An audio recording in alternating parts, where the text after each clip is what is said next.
Hi, I'm Othais, and this is the Mondragon 1908. Sort of. It's a semi-automatic military rifle, and the first to see general production with theoretical adoption. I say it that way because, as we'll soon see, it never really made it home, sitting in limbo until it was finally wanted later on. All this and more, of course, after we get this guy into the lightbox. With an overall length of 47 1/2 inch and weighing in at 9.6 pounds, while a little hefty, this isn't too far outside the box of contemporary infantry bolt-action rifles. Of course, this is a semi-automatic gas-operated system with a magazine capacity of 10 rounds fed via two 5-round stripper clips containing the 7x57mm Mauser cartridge. Once more, today's episode is not just a product of my hard work, it's a product of your hard work, or at least a small portion of your hard work. That's because, for an itty-bitty fragment of your usual paid efforts, you can, through the powers of collective support, enable this show to keep being produced every other week, and supremely in-depth. If you understand that without these little donations, the big work simply won't get done, then please come support us on Patreon or Player, and see to it that the history keeps on coming. Of course, direct support for our endeavors also comes in the form of this green and red can. Ballistol, the do-everything gun oil with over 100 years of proven service to the literal preservation of history. It's also repeatedly saved my peace of mind because what else would you use on a rifle that you couldn't afford if you sold your car twice over? When we handle irreplaceable historical artifacts, we trust no other, and we've never regretted it. So buy some for yourself and your treasures, and make sure to tell them that we sent you. Now, in our last episode, we saw the introduction of Manuel Mondragon and his strange repeating rifle with its extremely small bore flat shooting cartridge. Sadly, however, Mondragon flew a little too close to the sun, or perhaps not close enough.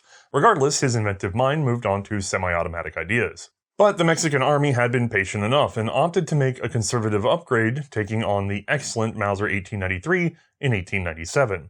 Our man Mondragon, however, wasn't giving up just yet. He rose to the rank of colonel in June of 1899 and was assigned to the National Artillery Foundry.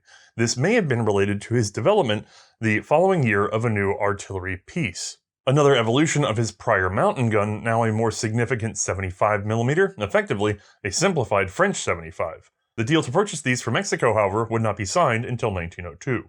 His other invention for 1900 was apparently a semi-automatic gas-operated rifle. Unfortunately for us, it seems he created several variants of his new system with some minor changes in stocking, sights, swivels, and even mechanical features. Not all of the examples are numbered, nor are we certain the present serials were sequential across these variations. We do, however, have a theoretical order of assembly, the first of which we suspect was made available to us, so let's get a closer look. Alright, we have what is effectively a carbine. So starting at the rear, straight wrist. If I flip it over, we have a side sling position. If I bring that on back, there's our action. We'll talk about that in detail in a moment. Our rear sight is of a sort of label type, very French influenced. It only really has two positions. I think it's more to show what could be done. And then if we bring it on forward, basically full handguard, midpoint band with spring, and then this little screw actually holds this band together, which then holds the cap on for the gas system. This is a gas selector, so that's going to allow us to select between either working this as a manual action or allowing gas to flow to the piston, and therefore being an auto loader. And then at the front, we just have a front sight, no provision for a bayonet lug. This is a very commercial package. Now, if I bring it back, of course, this is what you guys care about. We're dealing with a semi-automatic rifle just on the face of it. We still have our rotating locking bolt that is operated by a linear charging handle. As a matter of fact, it's quite literal. I can just go ahead and pull this back and she'll open right up. We have front locking lugs, and they're a bit hard to see in there, but we have rear locking lugs as well. And then I can just sort of throw that back forward. Now, this is controlled by two cam positions now. One here, one there. There's two grooves in the bolt body, two pins that are set to make this thing rotate over. I think that's supposed to even it on out, and you can really see the stretch between the two where it's just an arm coming back to do that. Now, if I pull this back, the reason it doesn't look like there's a lot of weight is because there's actually a disconnect system inside. It's actually hidden up front in the stock. Coming from the top, we have a double stack feed of some sort, and since we can see through it, It's an end block. Unfortunately, I don't have such an end block here today, but by rough estimation, it looks like it holds 8 rounds of 7x57 Mauser, which is what this is chambered for. I have seen a photograph of another example of this gun chambered for a 6.5mm cartridge, and it had a slightly longer magazine bottom, but it clearly had a 10-round end block clip, so pretty good firepower. And of course, since we're talking about that bottom, let's just get a look. Yep, that floor plate's opened up for the clip to fall away. This is a Mannlicher system. Now, I don't want to do a full disassembly on this gun, but I do want to show you what the heck this guy is about. So if we want to take this kind of apart, we would, to get our bolt out, turn this screw here, which would enable us to unthread the cap. I'm not going to bother because, again, we don't want to go that deep.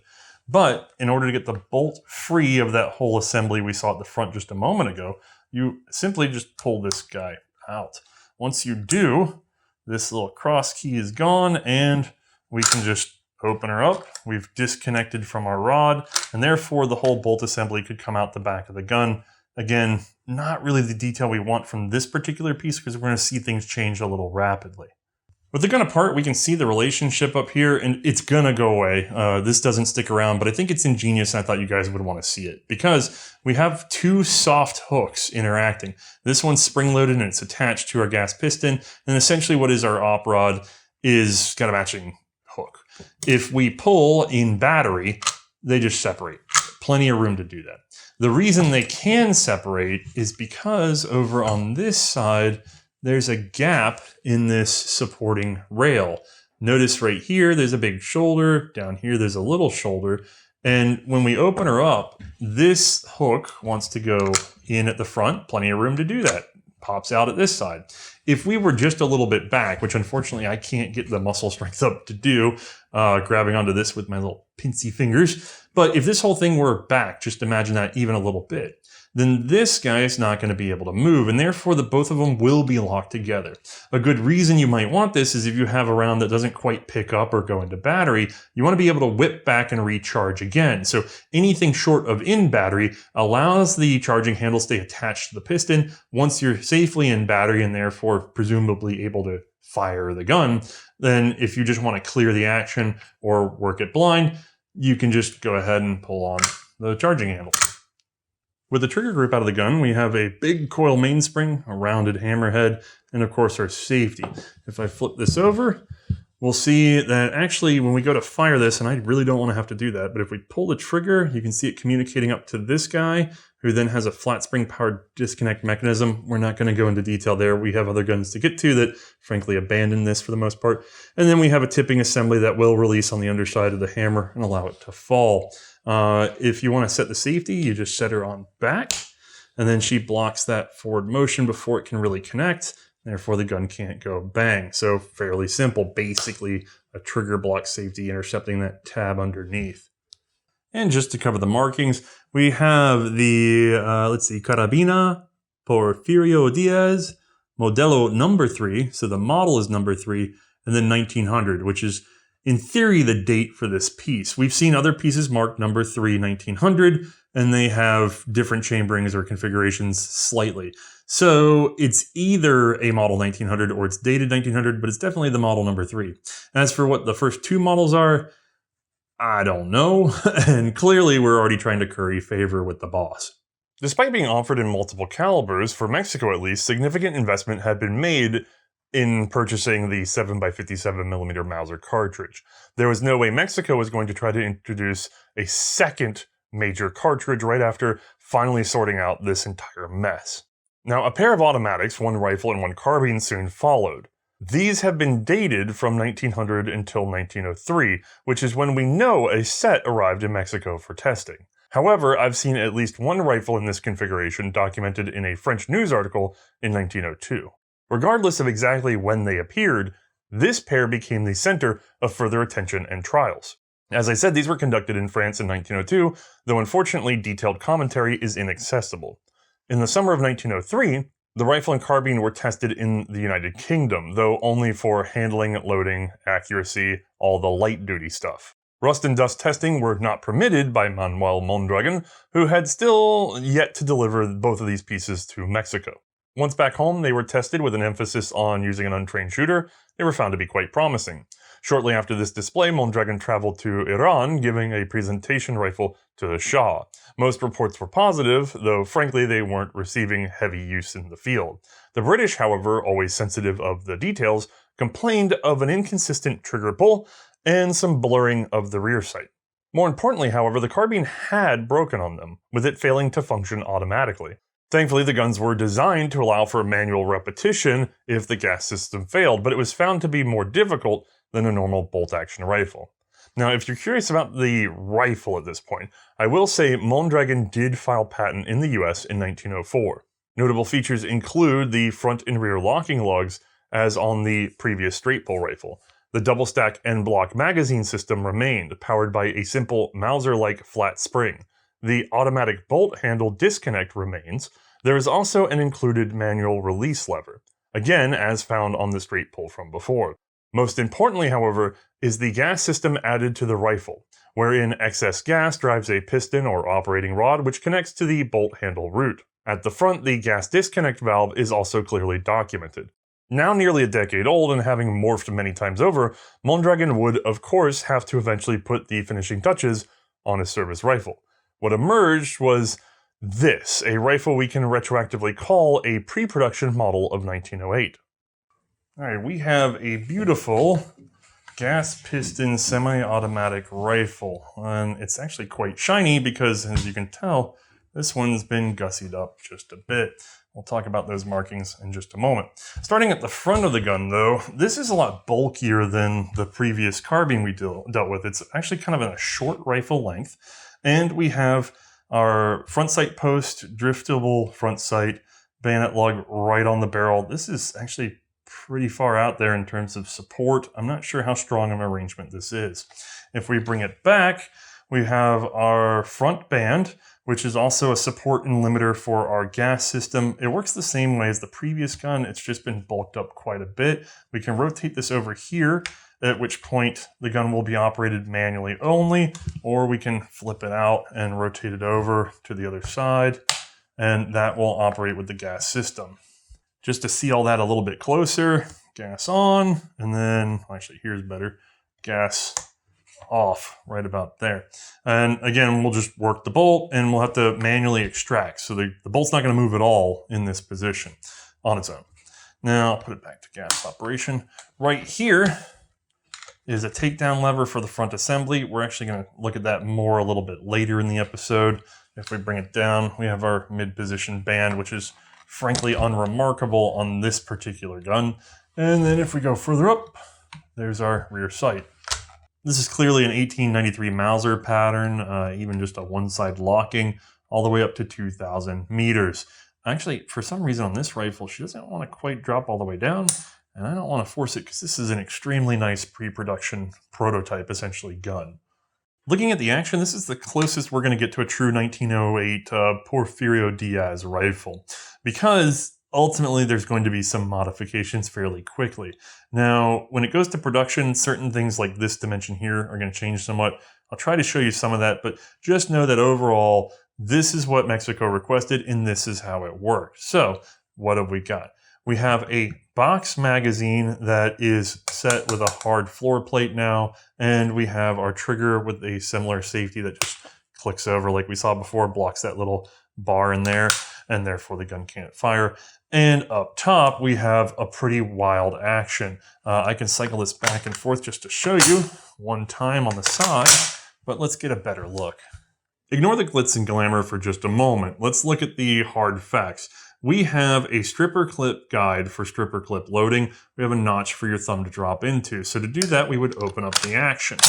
If you paid close attention, you would see that I pulled on this lever as a natural action of pulling on that charging handle, and it disconnected us from, well, essentially our op rod right there. This is like the earlier system that was down in the stock, but of course, it's immediately accessible on the outside of the gun. If I bring that back forward, there we go.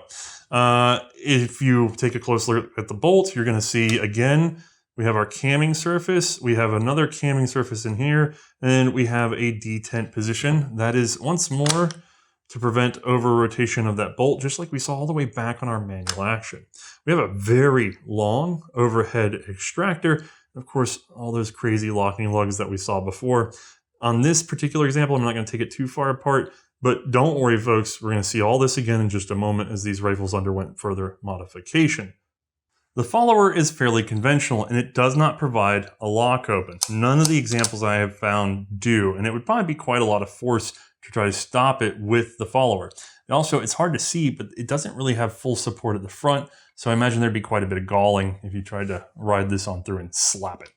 Now, if we're looking here at the top, by the way, I want to point out there is actually a camming groove right here on the surface. This has to do with that little detent pin we saw a second ago on the bolt. We'll probably see this better in an animation later on. The floor plate underneath is extremely plain. It just has a plunger with a spring holding it in place. If we were to push that down and force this back, it would pop on out. Thankfully, I already have an example prepared. As you can tell, we've borrowed heavily from the Mauser now. I mean, it's basically the same flat spring and floor plate system, just modified for our rifle today. Yeah, no surprises. Now for takedown, I'm actually going to have to step away from this rifle. This seems to have its own one-off that would have not been what Mexico was going to adopt. This is its more simplified form.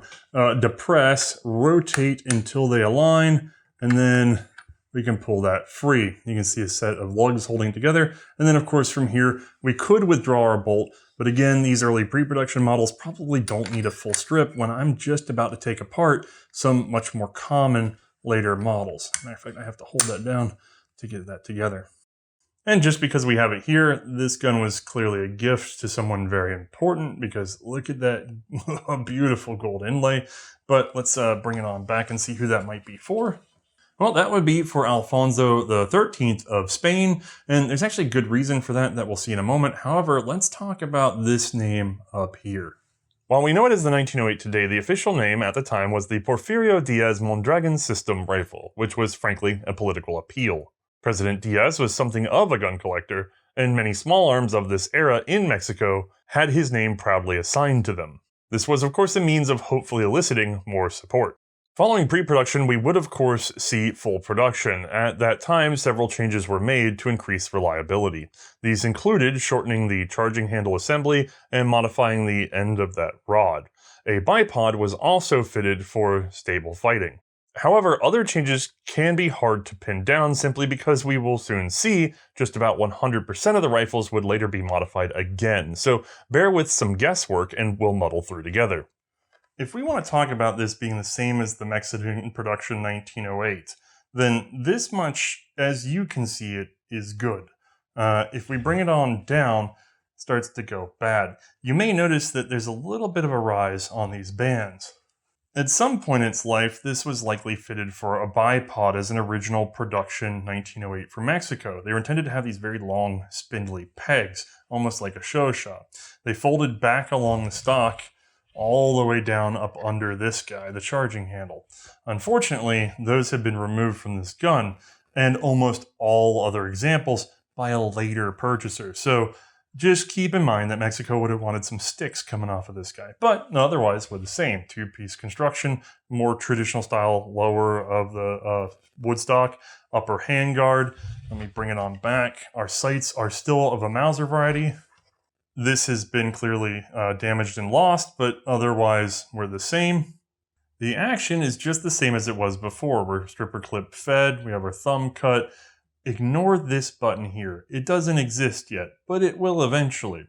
We would still have our release button there for, except if you were kind of eagle-eyed, you might see the difference between this guy and the previous model. It's been shortened up considerably, and if I play with the button that will not be named just yet, and we look at this section right here, this guy has changed shape just ever so much. We're actually sticking out further back on a shorter slide. I imagine there might have been some flippy leverage problems, and they tried to eat it up by bringing those points together and getting the extension further up under it so it doesn't pry right at the front. I'm not sure, but that's my educated guess.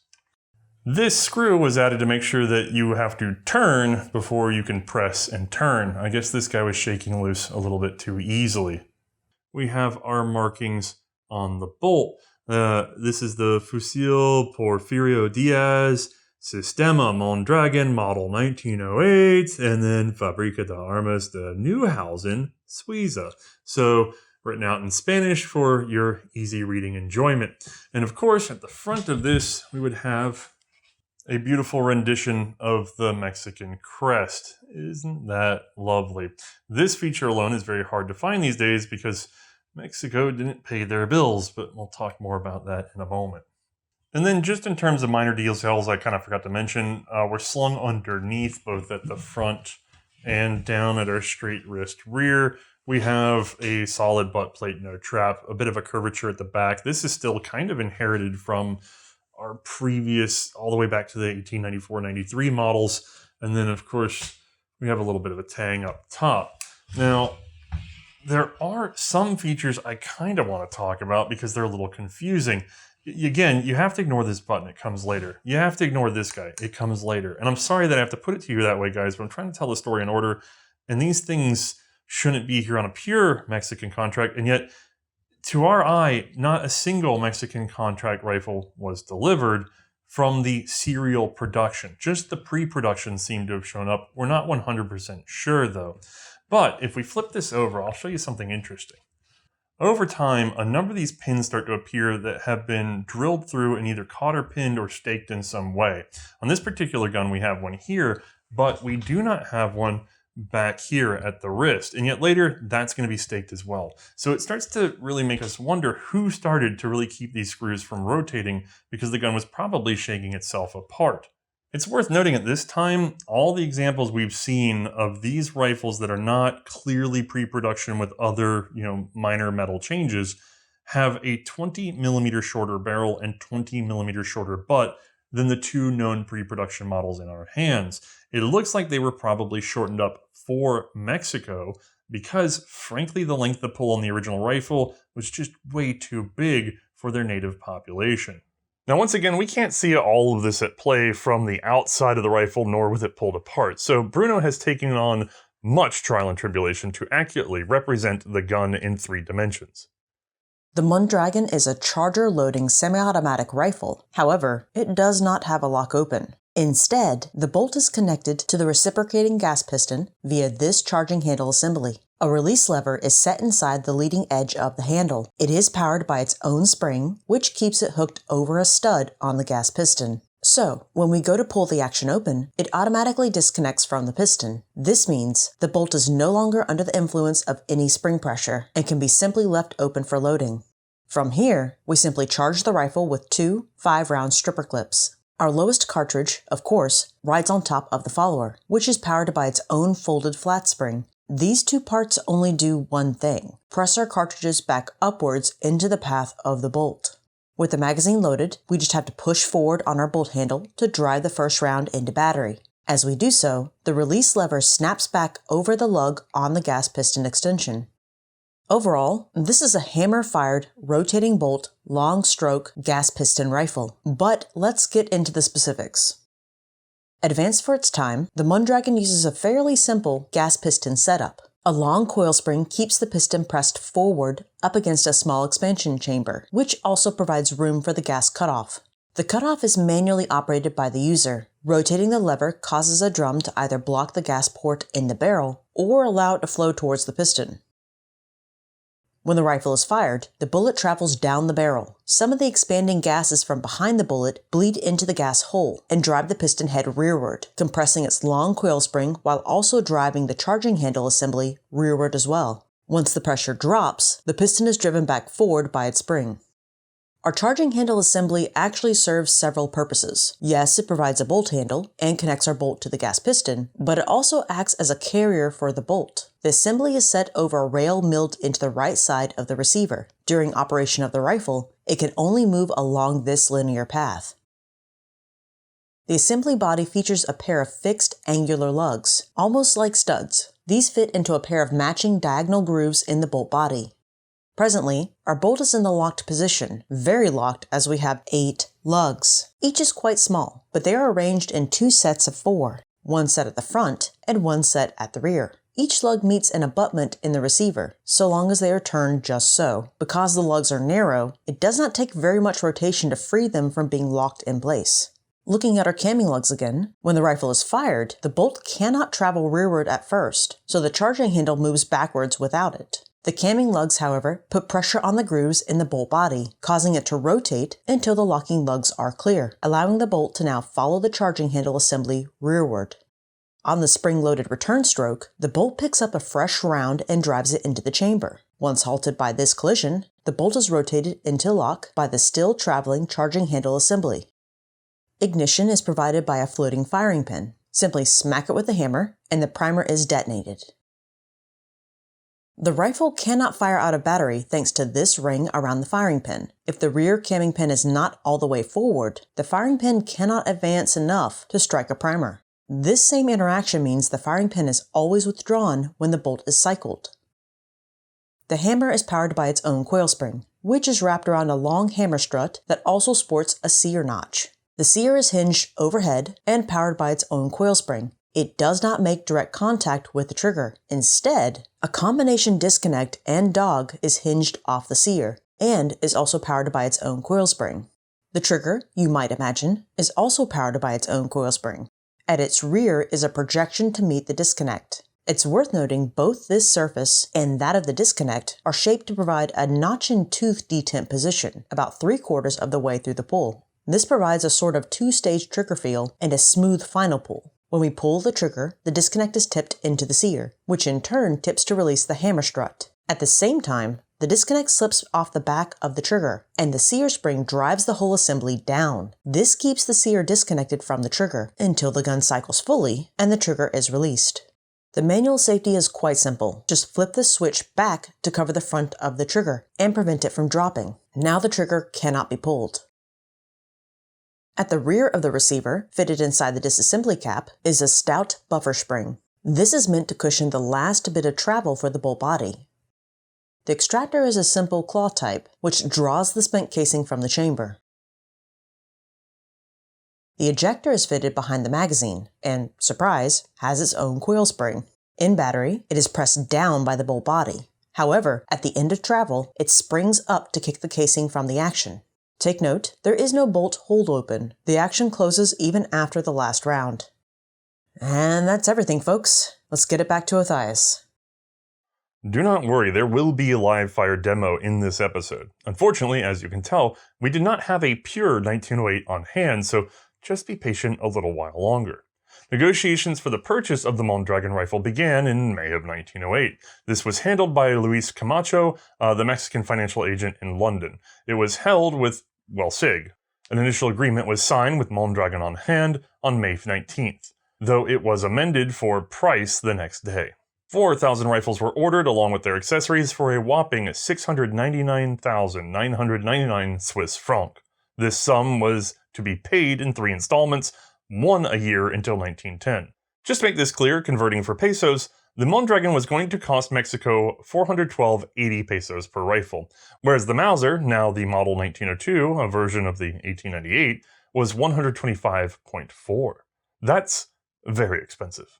Even so, there was some more tinkering with the Mondragon rifle going on. Initial samples were tested at home with 40 soldiers of the 18th Infantry Battalion. A limited number of shots were taken with both manual and automatic feeding. Testing around rapid fire further fanned the old flame of replacing machine guns with riflemen, something akin to the original rapide concept from the straight pull rifle.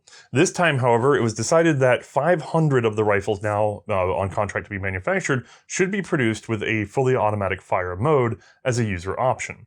I'm frankly unsure if this was ever actually undertaken, though, because of, what comes next. Now, while all that was playing out, Spain once again took interest in Mondragon's work. An embellished rifle had been presented to King Alfonso XIII, and testing was done on the model of 1908. Apparently, there was some discussion of producing the rifles exclusively at Oviedo, though again, nothing came of this plan. Also, just to squeeze it in 1909, Manuel Mondragon was promoted to Brigadier General. Despite all of his long and hard efforts, I'm sorry to say that Mondragon's rifle was never to see actual service in Mexico. That's because the contract as a whole would be abandoned. The first third does appear to have been paid, but that was likely just to cover the tool-up in initial production, and very few rifles were released to the Mexican government. Nearly all, if not all, of the 4,000 produced were held in Switzerland, pending the payment of the other 2/3, which frankly never came. The reasons for this are numerous. For starters, there were cartridge problems. Those that Mexico had ordered from Germany had run fine, but a large and cost-savings batch from Fabrique Nationale in Belgium proved to be a mess. While the Mausers were fine, their bolt actions, the semi-automatic rifles just wouldn't work well with the somewhat inconsistent Belgian powder. This was alarming because domestic Mexican powder was even further out of spec. Case metallurgy was also important. Get it wrong and the casing sticks fast, eating extractors, which were also frankly too weak in the Mondragon. Being so ammo sensitive was a problem, so much so that Mondragon himself spent a good bit of time between 1908 and 1911 traveling back and forth to Switzerland in order to adjust the mechanism in production for the fiddly ammo. This obviously delayed manufacture and, unfortunately for SIG, dragged it into another period of change for Mexico. President Diaz had, beginning in 1908, started signaling his retirement, at the same time saying that democratic elections should be begun again. In 1910, however, he jailed his opposition in the election. The election carried on regardless, but Diaz overplayed his hand with wanton electoral fraud. Madero called for revolt and rebellions broke out across the country. During this period, Manuel Mondragon spent several months scouring Europe for arms and ammunition for the Diaz government. Now something of an entrepreneur, he launched his own company with some other officers to use their rank and influence to leverage contracts, with plenty of financial incentives of their own. In May of 1911, however, Diaz was forced to resign and left the country for Spain. Mondragon formally requested his discharge from the Mexican army and opened up his own private engineering firm in Mexico City, at least for a time. He did try to keep the new President Madero and his government invested in the auto-loading rifles, but they were frankly disinterested and apparently opted to refrain from any further payments to SIG. Moreover, Madero's government was suspicious of Mondragon as having enriched himself thanks to his position, which is frankly likely very true.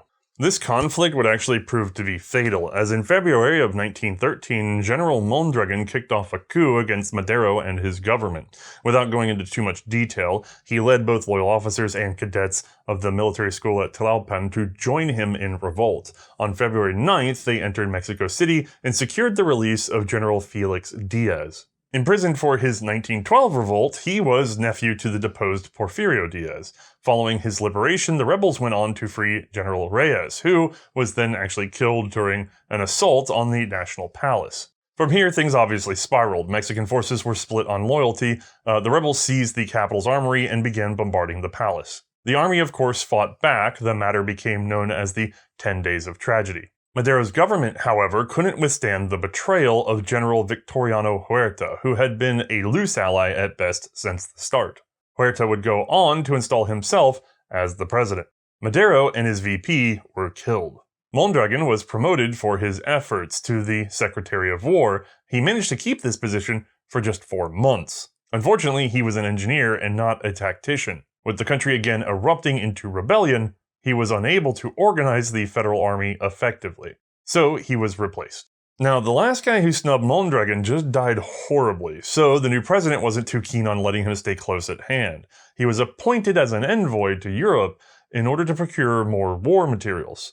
With a military escort that made sure that he left the country. Fun fact, they still didn't want to pay for his expensive and fiddly rifles, even though they wanted arms. Mondragon even approached Oviedo in Spain once more, offering a measly 10% royalty for himself. However, the Spanish government didn't like the notion of having to dismantle the production of their own 1893 Mausers in order to make the Mexican wonder weapon. With Mexico now in chaos, SIG was still left holding the bag. Though in 1914 things did restabilize somewhat, with the new administration of Venustiano Carranza. I say somewhat because Carranza was effectively trying to break a wild horse made up of a loose coalition of rebel forces. This took some monumental martial effort and frankly represents yet another segment of the ongoing Mexican Revolution, which might better be called a more complicated civil war. Throughout all of this, even back to Diaz, Mexico was spending significant sums on arms, so the cost of the Mondragons alone wasn't the only issue. I suspect the difficulty with ammunition, which was now scattered everywhere and not likely to improve, was a more severe problem.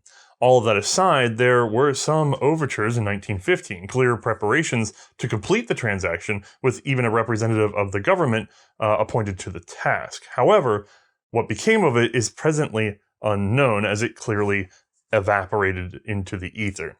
Instead, SIG would find an opportunity to woo another buyer thanks to the outbreak of the Great War. This massive European conflict broke out in 1914, but took until 1915 for the powers at play to realize total warfare was one of attrition. War materials of all sorts were in short supply, most notably small arms. Many nations would turn to the US for commercial production of their own military rifles, let alone off-the-shelf desperate stand-ins. Germany, however, they were a bit isolated. Now, we've had a previous episode on their efforts to acquire Danish Madsen light machine guns. And a similar situation had developed in essentially their aerial wing. Military aviation was still fairly new. Planes had, at the start of the war, been largely for reconnaissance. However, over time, their roles evolved. Yes, even before the war, some small hand bombs had been dropped on enemy lines in warfare, but more importantly for our story today, air-to-air combat began to emerge. The origin seemed to be in balloon busting, using airplanes to target mostly static observation balloons, which were playing havoc with keeping troop movements a secret. Pilots armed with pistols and carbines would take shots at these seemingly easy targets. From here, things escalated. Both balloon observers and airplane pilots started reaching for better arms. The pilots, of course, began shooting at one another, again to deny pesky observers and cameras from getting a look behind the enemy lines. On the French side of this conflict, commercial semi-automatic rifles like the Winchester 1907 and 1910 became a popular choice for pilots. The Germans, however, turned towards an older Mauser automatic, somewhat abandoned since about the time that the Mondragon entered production. Updated somewhat, what emerged was complicated, expensive, and slow to produce from scratch. Learning that roughly 4,000 rifles were available, completed mind you, in nearby Switzerland, German officials leapt to buy up the abandoned Mexican contract. In October of 1915, they received 3,000 of these rifles assembled, with 1,000 partially completed, along with the necessary components to wrap things up. Germany removed the Mexican crests, maybe, and fielded the rifles in small numbers before finding out that they wanted to make changes themselves. The resulting rifle is known as the Selbstladegewehre 1915. Easier said as the FSK 1915, the final version of which included a 30-round detachable drum magazine. Thankfully, we've also had a chance to handle one of those rifles, so let's get you guys a closer look. Alright, we have the rifle you've all been waiting for, the actual World War I issue style of Mondragon, which has some minor upgrades, some of which we've clearly already seen on a gun that really wasn't supposed to have them, but we don't have you guys get the idea. So let me get this back forward and see what's the same. We still have the same bayonet lug front sight. The gas key no longer can rotate. Let's look at why. A hole has been drilled in a screw with a little stud on the end has been set there to prevent this guy from being able to rotate. You can still pull him up, but it doesn't really do anything for you. And let me put that back down. That's the only position we have. Now, I suppose in theory you could lock it the other way, and it may even be that this was intended to be done at some armor level in order to switch the rifle between manual and auto mode for training or ammo consumption. It may be that this was actually a Mexican addition further into the contract. Unfortunately, we don't have the examples here today to figure this out, and it's probable that the Germans did this, but we're not 100% sure. If we bring this on down, we'll again see that our bipod has been removed on this example, and that was very likely a German decision and not a Mexican one. The sight stayed just the same because the chambering did too. This gun is still in 7x57mm Mauser, and all of them were. If we look here, the tang of the trigger guard has a groove cut in it. And actually, if I were to turn the screw just right, we'd get a pinhole alignment. At some point, this probably shrank on the wood and somebody wanted to tighten it more. They drove out that pin. But in service with at least the Germans, and maybe before, maybe not, we're not 100% sure, there would have been a cross pin going through a hole in that screw to prevent rotation. If this comes loose, the entire receiver starts to shake, and when it does, it's going to magnify everything and get a lot worse quickly. It's very critical to have that in place. All known FSKs have a hole through this screw head as well. Unfortunately, the cotter pin on this one has gone missing, but there should have been one in there to prevent it from ever rotating, just like we saw earlier. Now this guy's very unusual and seems to be very specifically German because we don't even see it on one later model of this gun. This is a rotating collar on a pin with a spring and then a block attached on the other end. I believe there's also supposed to be a cross pin that's gone wandering on this one because that's loose. But the idea is we depress this and the block rotates. When it's up and out of the way, say in this position here, we can move our lever. When we move our lever, we of course release ourselves from that operating rod and can just work the bolt independent of the gas system. Bring it back forward and she'll go together. When this is flicked and dropped into place, we can no longer work this action and the gas system is always engaged. Our suspicion for why this was added is that there may have been a situation in which using them in the cockpits or otherwise handling them, out of position, that this was getting bapped and the action was opening up when they really didn't want it to. It's just so easy to work the bolt with this lever in place that it might be too easy. There's also a slim chance that there may have been some problems with the whole system having enough inertia on firing the gun to release the bolt. That one we're not sure of, and we don't really have a way to test it because we'd have to fire thousands and thousands of rounds of ammunition. But regardless, they felt it was very important to selectively lock or unlock the ability to tie the charging handle to your actual operating rod. At the bottom, you'll see I've taken the floor plate right off of this gun. Now, most of them do show up in the market with their original floor plates, sort of. That was my sample from earlier in the show. The interesting thing, though, is that the serial number that is hidden underneath this spring never seems to match the serial number of the gun, and yet everything else does. That means at some point these were separated and stored and then returned to the guns. And as a matter of fact, when you put this guy back on, this latch just ends up stuck out to the side doing nothing because it has nothing to do with the factory floor plates. Instead, Germany chose another device. This is a trommel magazine from the MP18 or the Luger. And this is also a trommel magazine, but a bit bigger. This is a 7x57mm Mauser 30 round drum magazine, single feed up here.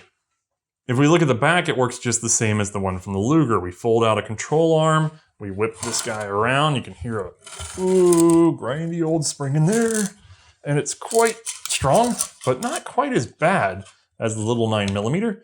And if I push that button, we lock into place, and then boom, we can fold this back around, leave it out of our way, and we would start loading our magazine. I found the best way to load this is to put 10 rounds in, then cock the arm around, and then try to get to 30. When you get to about 25 or 26, you're really pressing your luck, and to be honest with you, we couldn't get more than 27 the day we tried this out. I suspect there must have been a loading mechanism or some sort of pin overloader like we're used to. However, I haven't seen it, and I doubt it was as portable as the one for the Luger drum mag. I have a feeling that this was more of a, we take it up in the airplane, we bring it back, and so sits at a bench and knocks these out for us because, 3 of these went up with each rifle every time, so that's 90 rounds. Once you had it loaded, though, you would just release this guy, and of course it would wind out, and it would go to each of these positions fairly accurately in my experience as it came around to 10. At 10 it stops, and then you got to count yourself. So count on down. And just because I know you all want to see it, let's go ahead and get that in there. Yeah, that is extremely cool. Terribly unbalanced, probably a complete pain to use in a cockpit, but still, the little boy in me absolutely loves whatever the heck is going on here. Now, just to point it out, there are no markings whatsoever on this gun other than the serial numbers. It's a bit of a debate as to whether or not this was done by Germany like they did with the Madsons, scrubbing them off, or perhaps they were never marked because Mexico didn't pay, or some combination thereof. Maybe some were scrubbed after Mexico didn't pay, but they were the first batch to be... You guys get the idea. These shouldn't be marked. It's actually quite unusual that our serial number 1 from earlier had German updates and yet still retained its crest. It might be a suggestion that Germany did not grind them and they just were never marked. But again, I'm really working off of very few little samples here to figure this story out. Now, I did promise you guys a takedown, so let's just go ahead and see what we can get. If I push that over, or turn that over, push this in, rotate until I hit that index point with our beautiful arrow. This guy will come off nice and greased. There is a buffer spring in there that's been there since the beginning on this design. And then I should be able to just withdraw the bolt. So I'm gonna just, oh wait, I've got to push this guy and turn him, which honestly makes me think that whoever did this really never intended to disconnect these ever except for disassembly, but you never know. So we'll just go ahead and get that back. And then the rear of our gun, we'll see everything come pooting out as soon as I get a good grip on it. And then as she comes out, we'll get a look at the back of our firing pin right there. I can't remove it at this point because it's still actually being retained by this lug here. So if I bring that back out, once this guy clears though, you got to be careful because your firing pin is free to be separated from the bolt and you don't want to lose this. Now this is a later type firing pin, different from the pre-production guns we have, and we're not really sure again whether this was done in Mexico's name or in Germany's name. It appears from the markings to have been Mexico's decision, though I'm not 100% sure. They have rounded the back and they've added what appears to be some sort of fiber or filament of some sort. And I believe the entire construction is designed to prevent this from torquing. So if you imagine the hammer comes and hits this way, bang, right? It kind of would drag it up or down, let's say. That creates a binding force that might have resulted in light strikes. So what you do is you round the edge that it makes a nice, round engagement so it drives forward. And then you even pick this up a little bit and you make sure that it really wants to bind up on what is a very easily moved grease holding surface. And then it just goes in. This again is not documented anywhere. It's just unfortunately our speculation. Now, of course, from here, we can just withdraw the bolt from that body. And let me go ahead and get the receiver out of the way. All right, we have a bolt that is basically a work of art. Overhead extractor, fairly long, 2 locking lugs that you can see, a third one under here at the front, and our ejector groove, rather.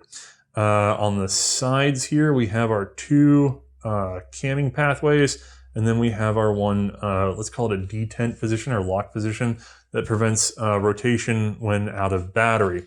If I put this guy right up here, you'll see how that'll work. These guys guide. In observing the pre-production and actual production examples that we have available, we've seen that this became a little sharper and more aggressive, probably to help with primary extraction. And the distance became shorter from the previous model. If we look right there, you'll see our plunger that's just constantly pressed out to engage right at that guy. In this case, coming from the previous gun, we can no longer yank this guy out like we did all the way back on the bolt actions. This is captive. That's great. At the front, this claw that grabs onto our operating rod actually has a cleat at the rear. On the pre-production guns, that was not there. We believe that may have been to make sure that it really kind of kicks it into pure lock in case there's any grit built up inside this opening. Looking at the rear of the bolt, we actually have 1, 2, 3, 4 rear locking lugs. And then at the bottom, we have this big old thing that is not a locking lug. Instead, this is a big chunk of metal that's meant to interact with the hammer. So when it comes back, it recocks that hammer and takes that brunt force. So while fairly complex in shape, this is just one singular body plus an extractor dovetailed in. This is actually very simple. Now on the German guns specifically, they have this added, and unfortunately it gets in the way of the normal takedown of this rifle. So skip this step if you have an actual Mexican Mondragon or a pre-production Mondragon. But I chose this example to be the one to take apart specifically because the pin in it is not fitted to the rifle. Instead, this is some sort of nail that somebody fitted in there later on when the original pin went missing. So we're just going to drift that guy out with a punch. Poking it, really. And then once we're in there, the fun game is always supporting this so that it stays lined up. And honestly, I'm just going to skip ahead, guys. All right, with our pin out of the way, we can just drop this guy out, keep it spring handy. And then this would be your original magazine assembly with that floor plate plunger. Looks like this is a replacement as well. I don't believe these were brass to begin with. But anyway, this can stay together. And then all you really have to do is unscrew this screw. Now for German production, you would have also had to drift out the pin that was holding it in place, except this one's already missing the pin that was holding it in place. Another happy reason why I chose this guy over the other examples for our disassembly. While we're doing this, I do want to point out that the German guns also have unit markings of some sort. We're not 100% sure of their meaning yet. I'm going to try to look them up by the time we film this. But there's a number of marks right here by the magazine. I'll get you some photos of some clearer shots of these. With our screw out, we just lift up at the rear. It actually has a little, I don't know if you guys can see the little finger rest in there, but it tabs in and that's it. She's out, that's our trigger grip. We'll see it more in a moment. For now, we have some work to do at the front of the rifle. We have to remove this later added screw. I don't know if we're thanking the Germans for this one yet, but we might as well. And I'll just spin that off. With the screw out, we can actually see that little pinhead I talked about earlier and set that aside. We can now take our gas key, fold it over, and get it out of our way. We can actually see the internal flat spring for that and its screw as well. That gives it its detented position. Now from here, we're going to turn our takedown pin. See that little blade? Actually quite big and fairly fragile for what it is. We're going to rotate it, I guess, underhand in this case. And then we're just going to pull it out of the side of the action. It's got a little cross key. At that point, this should be able to slide off the front of the gun if she's in really good shape, and she's not. So that means I'm going to need a plastic punch. All right, there we go. And let's just get this out of our way because it needs to be able to fit through that groove. And then if we flip her over the other way, that same groove that let us get past the gas key, lets us get off the front of the barrel. We can now just press on this lower spring to get our barrel band free. Wiggle that a little bit. Careful not to gouge your wood. Comes on out. And then we're down to handguard.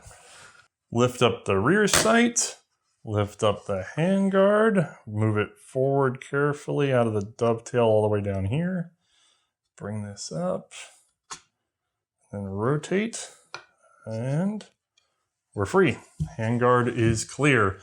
Fold your front sight back down so you don't whack it because we're going up front. If we start to lift the action, we can then pull our gas system out the front, or at least a large chunk of it. There we go. Set that aside. Now at this point, we can start to lift this guy free, but you're going to see that we bind on our op rod. Now, in order to get around this, you actually have to go back to your bolt and just put that back in the gun without any of the rest of the accoutrement. We'll let that snap over, and then, you know what, let's just borrow from the Germans and make this a little extra safe for me. I want to make sure it stays on there because I'm going to show you a neat trick. You have to pull this guy to the rear, and then, oh, this is fun to do on a table, pull it to the rear, and then push the action out. And I've got to get way back in order to do that. You folks really don't know what you're missing out on trying to do this kind of thing on a tabletop with a valuable gun. All right, at that point, I'm clear. You can see what was holding us in at the front now, and we can just lift this carefully out of the stock. Oh. Of course, from here, we just sort of pull her on apart. With our rod out, we can see there's our little buffer. And then if you want to further disassemble this, actually this guy, this piece that's riding in there, our op rod, can come out of the assembly because it'll come apart in two pieces, but that requires compressing this guy all the way down and out. And then there's sort of a motion I don't even want to try right now, to be honest with you. I can clean it good enough the way it is, but just in case somebody in the future is worried about this, get full compression on this guy, and there'll be a joint in there that I do believe is hidden at the moment because you can't get any torque on it. And then you torque on that and it pops. I apologize for not being quite that brave with someone else's toys. Now this is easier seen in the animation on how it works because a lot of it's down in there. But you guys saw the earlier trigger pack, so I thought you'd show you the later one. Geometries are roughly the same, but fairly changed in how they're impacting. The hammer's been switched up to be heavier and flatter faced. And then we've moved all of our sort of sear and disconnect assembly back here. I could fiddle with this, but I'm honestly going to send that flying, and then I'm going to hate myself. Just to show you, if you really care, though, that sort of two-stagedness of it. If I pull that trigger, we'll see it. Boy, okay, don't do it. Don't do it, Othais. Right there. See that? That was that click that you can hear when the gun is actually being operated. Yeah, listen out for that one going forward. A lot of weight gets taken up in that first bit, and then if you're actually handling the gun and we continue to pull, it lightens up pretty good. It's sort of combination 2-stage and set trigger. Now, I don't think that we need another animation, as the core operation is the same. It's really just external details. However, we can now finally get one of the guns into Mae's hands for demonstration.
I wish I had one to play with right now like I normally do, but I should say that the Trommel magazines were produced at 3 locations. Gebr Metalwarefabrik, Akkerstraßfabrik, Vereinigte Automatwaffen Pelzer. Oh, the language on this one is wild. While I'm unsure how many were produced at each site, the total request was for 20,000, more than enough to issue 3 to a rifle, with plenty of spares left over just in case of Butterfingers.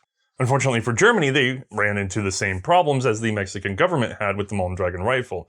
They had a pile of 7x57mm Mauser seized from Belgium, and just like Mexico, it functioned poorly.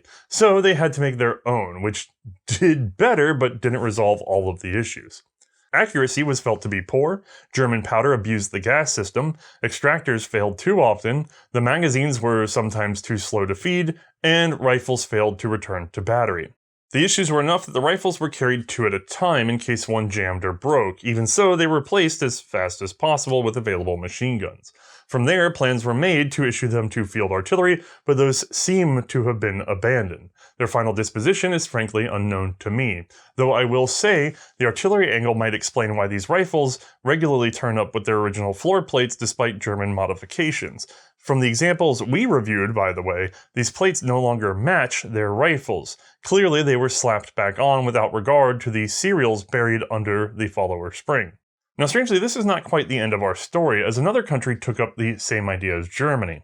The Swiss government attempted to catch up to the technological pace of the Great War, so they scrambled for aviation rifles as well, though a bit late. The result was this, another detachable box magazine, albeit now with 12 rounds, and of course rechambered for the 7.5mm GP11 cartridge.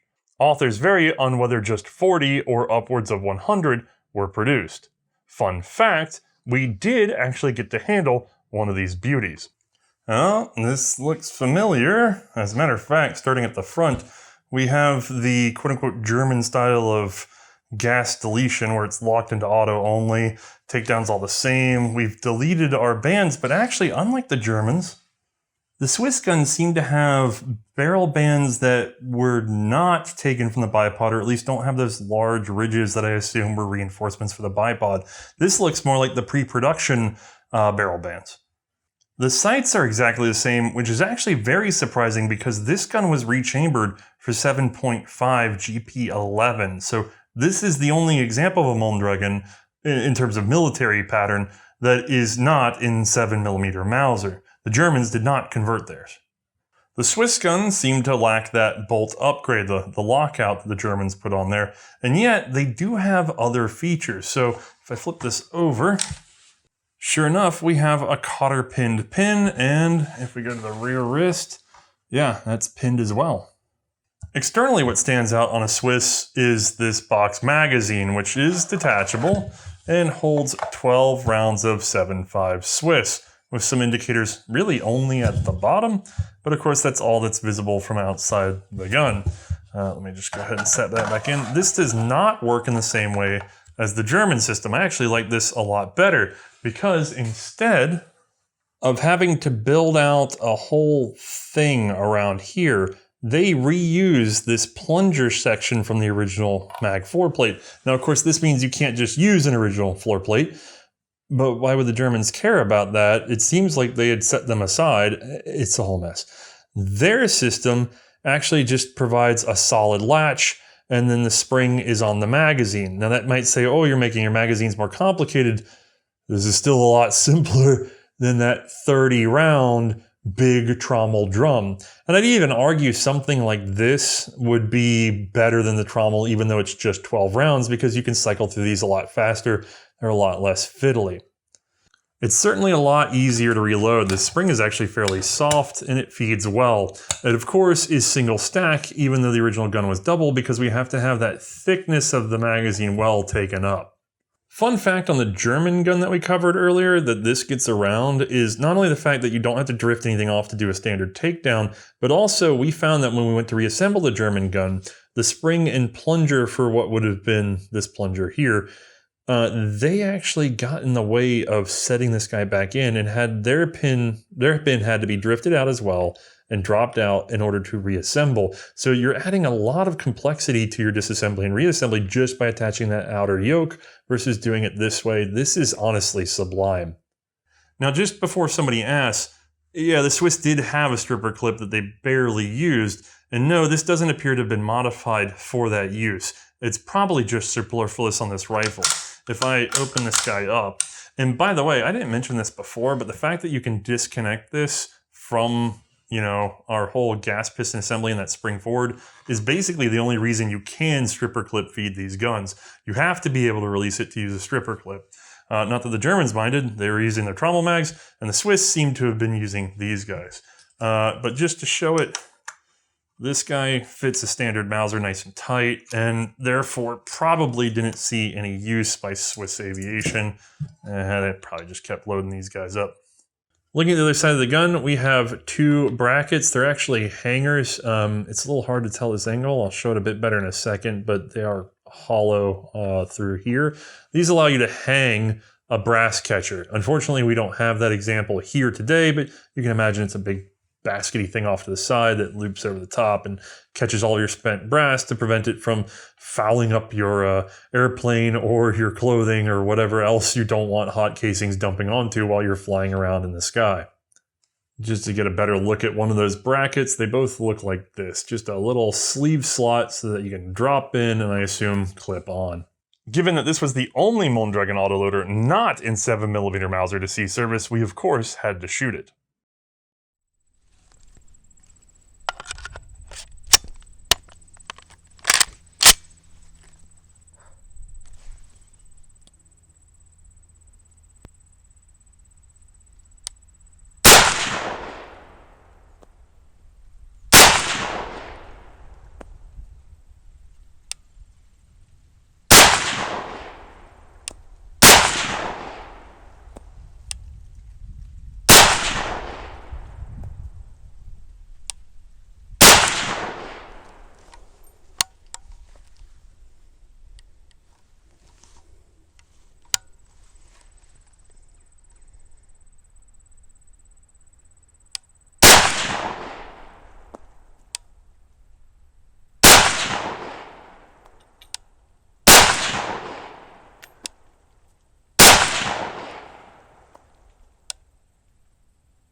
All right, that hopefully has us covered, at least as much as we know at this time about this rifle. Mondragon himself wasn't welcomed home to Mexico, passing away in Spain in 1922 from tuberculous arthritis. His family made attempts to repatriate him, but the government has denied the requests. His remains, however, were exhumed in 1998, though where they were relocated is unknown. Perhaps he made it home secretly. With all this wrapped up, I think we just need to make time to hear Mae explain her opinion on handling those Mondragon rifles. All right, once more, we've made room for Mae. Hello. And we have no rifle to present you You're not today. even going to give me anything? Normally he hands it off to me. He's breaking the rhythm here. It's actually the most disappointing part of this. We actually did debate filming this episode on location. We did. We always run into issues trying to survey our locations, and this is no slight to our host, but No. this is going to be confusing to many of you. 9 times out of 10, when we're on an away game, it's someone who's never watched an episode. Mm-hmm. It's always some tacit connection. It's someone who doesn't spend a lot of time online.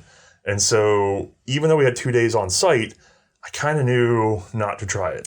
We also used all of those 2 days, and I mean all of those 2 days, just with our photography indoors, the overhead shots you did, and also the outdoor footage we needed to take for this episodes. Right. Well, 2 episodes, so. In addition Yeah. to leaving Bruno locked in a basement, literally, just animating for the Mondragon 1894 episode. He was alone in there for hours with them. I'm pretty sure he was okay. Once we got knee deep into the Mondragon 1894, I realized that gun needed its own story. Like it must be. It's just seen as a precursor to the automatic. They needed to be separated. And then this isn't everything on them. There's possibly more information that may come out again. Well, I'm still in communication with Luis, the gentleman who's doing the research. Yes. And there are now a number of questions we want to answer because of the observations that Bruno and I made, especially when we started trying to take these guns apart and analyze them for animation, because quickly we realized, hold on, there's some deviations. And then in the production of this episode, we kind of made the discovery. I believe Luis and Victor were, they believed that they had 2 model 1908s. And these were clearly, from Bruno's eyes, pre-production model 1908s. And we quickly started asking questions about features of the 1908 that we could make out in grainy old photos from Mexico. And with our superior, let's call it analysis skills and not fixation, we were able to determine that actually there are very key differences between the 2 that Victor had in his collection and the actual production model, which actually does share features with the quote-unquote German modified one. So up until this episode, people had considered that, oh, Germany did all of these things. And the truth is, most of those things were actually done by the Mexican government in preparation for full production, like most notably shortening the length of pull, which would have made a lot of sense for Mexican soldiers at the time. Oh, yeah. All right, with all of that covered, you did shoot these rifles, so let's get your opinion. Since it's not actually here in person in the studio, we're going to rely on some footage pretty heavily throughout this, guys. First impressions on that. Yeah, let's talk about balance, weights, the usual ergonomics. Well, if it wasn't loaded or anything like that, balance point was kind of sort of centered slightly forward of the magazine, but then the moment that any mag went in there, be it Trommel, be it just regular 12-round magazine that we had, it tended to be more centralized, or towards the rear. The one thing we didn't do, by the way, is just shoot it as a 10-rounder with stripper clips as it was originally intended to shoot. Right. Because the German modification sort of precludes that. It has a weird clip sticking off the back, and I don't want to generate a bunch of confusion. And to be honest, we don't know what features are German and what features are Mexican, and it doesn't have the bipod and bub. I have to be careful in this show, because once I represent something, even for 10 seconds, out of context, everyone jumps on it and they run away with it. Yeah, so they could start like a potential, not rumor, but more just wave of poor information that we don't want to have spread. Right. So at this moment, we haven't shot a pure 1908, and we went ahead and shot the 2 aviation guns as aviation guns to make sure that no one is confused. I mean, you didn't put me in an airplane. I'm sorry. Or a balloon. I would have loved to have done that. It'd be really funny to get some sort of permission to shoot down to targets or something in like an old biplane and take up like the Winchester and I think this. Texas has pretty good laws for that, actually. And then I have the air service carbine still, the bolt action. We still do need to do that. So if anyone has an original World War I biplane that they have restored, I mean, we would love to be able to shoot out of it. So you now have this sort of forced aerial gun. When you attach any of the heavy 12 rounds is really not that much bigger, but you have these because it was originally 10. Every time you attach the magazine or fill the magazine, the balance shifts towards the middle. Correct. What about the overall length? What about the length of pull? What about those things? Well, overall length, I mean, they were around something like 47 inches, which wasn't really a remarkable length. It's not a short rifle. It's not a long rifle. It's somewhere in between, realistically. Right. So that wasn't great or terrible. It was just okay. Weight was still pretty up there, though, even without it loaded. So yeah, I think it's just pretty hefty. skirting on 10 pounds. Yeah, so we're getting on LaBelle territories with that. Right, and we don't without even the have extra rounds. 3 inches of barrel. Yeah, I'm like, well, there's so much metal in there, Right. wood happening that. So that was a little bit uncomfortable. I wish they'd had a semi-pistol grip with that instead of a straight wrist stock, because... That is the most confusing feature of this rifle. Yeah, it really seemed like that would have been nice, especially because of the larger round capacities that we were dealing with. It seems like that would have been a better idea, especially if it's supposed to be for aviation purposes. You'd think they would want the extra bit of just grip leverage to help with that. I actually don't know where this comes from.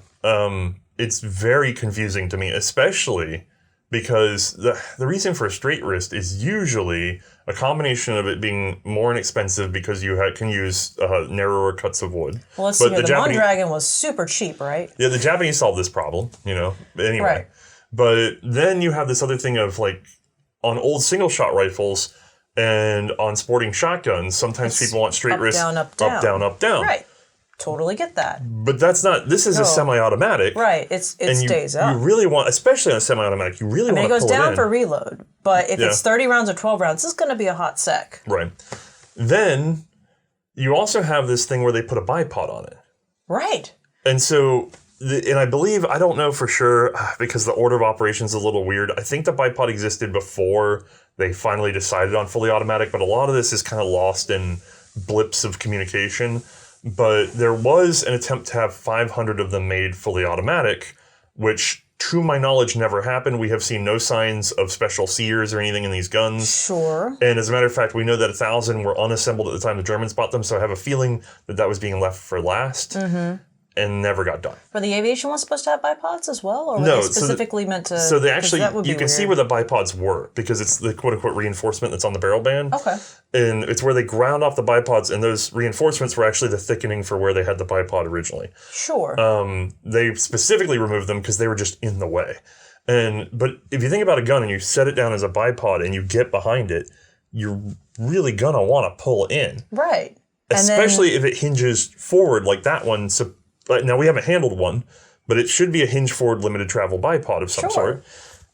I fundamentally do not understand the straight wrist on this gun. It actually is. It's a bit weird. It's making me itch a little bit. You're just like, Yeah. It's uncomfortable. It's unusual. Not what I expected. But I guess once you get it up and you're holding it, I mean, assuming nothing tricky is going to cause an issue, it should be doable, right? No, it kind of really did need it. It comes into handy when it comes to actual the more rounds you get out, the more you want to be able to tuck it in. Right, which I'll go into that in a second. Yeah.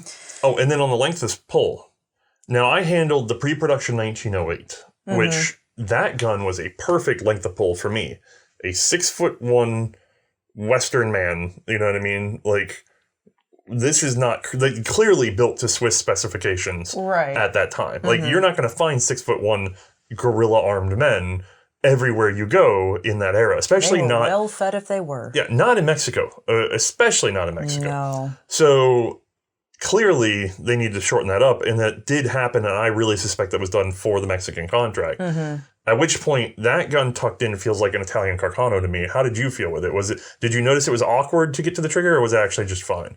Not especially awkward for me, actually. I didn't particularly pick up on any sort of sensation that I was having to reach or anything like that, or that I felt like I was off place when it came to my settling of my cheek weld. Right, you didn't feel tucked in at the wrist or anything? Because for me, I had a very acute wrist angle with no semi-pistol grip, and it was driving me nuts. To be fair, different heights. Maybe that just really made a difference, a few inches. But I thought it was actually pretty comfortable. Okay. Now, let's see. Weight, balance, ergonomics. I think loading up was a little bit annoying. Yeah, what's going on there? When it came to the trauma mag, actually. Yeah. First, we go to put it in, and it doesn't fit. Oh, it turns out that each one kind of was specifically set up so that it fits certain ones. Well, technically, the order of operations we had was there was The roughest looking example was the one that the collector had run before. He also brought out a really nice example. And we don't mind. We'll run whichever one. Sure. So he had run the rougher one the day before. He said it ran. Okay. So we get out and start working with it. And about halfway through the mag, it jams out. And we don't want to get rough with it. So we set it aside for oiling and cleaning later, assuming that it's built up some fouling. Sure. Now, granted, it's in rough shape, but this probably puts it in the realm of 30 rounds total for it to gum up enough that it had a problem. So that might be indicative of the problems they had at the time, or it could be this one example is a little rough. But unfortunately not really able to tell entirely. Right. So we pull out the second one, and we go to put the trommel mag in. And by the way, we're competing with other sounds in the range trying to get clean range. And of course, we get everything ready and we're like, okay, go. And it won't. It doesn't fit. Lock. It won't lock in. It literally needs, I think 2 more millimeters to actually have clearance. No, it was about a mil, but I didn't want to do any filing or fitting because it's rare. Yeah. So the only solution we had was to go back to the bench and drive the pins out and swap the latches. And even then, it was pretty close as to whether or not it would fit. But we did get it there, but Mae had to really smack it in there. Yeah, which is why you see me doing an extra tap, because I just wanted to make sure that that was seated and not coming out. But this also kind of suggests that the magazines themselves were fitted to the rifles. Which and that there wasn't... makes me wonder, so were they... I think I remember reading or hearing in the script that it was supposed to be 3 per piece? It should have been... Well, they produced enough for 3 per piece, but right. Oh, good so Lord. How many I think they sent them out with 2 or 3. How many of the ones fit in which one? Well, so that's the game is you probably would have 2 guns and presumably... I don't know. See, this is the problem is it's 3 mags per gun, but you take up 2 guns. Do you take up 6 mags? Or do you take up 3 mags and you have a backup gun? But regardless, this does mean just from the sample, like granted, it's a small sample size. Right. But boy, did we hit a problem. And these are serialized parts. This tells you that those mags had to be fitted to those guns when they went up to the plane together, or else you'd have problems. And I wonder how much that actually happened, or how many times they actually just had problems. Or if we just got really unlucky.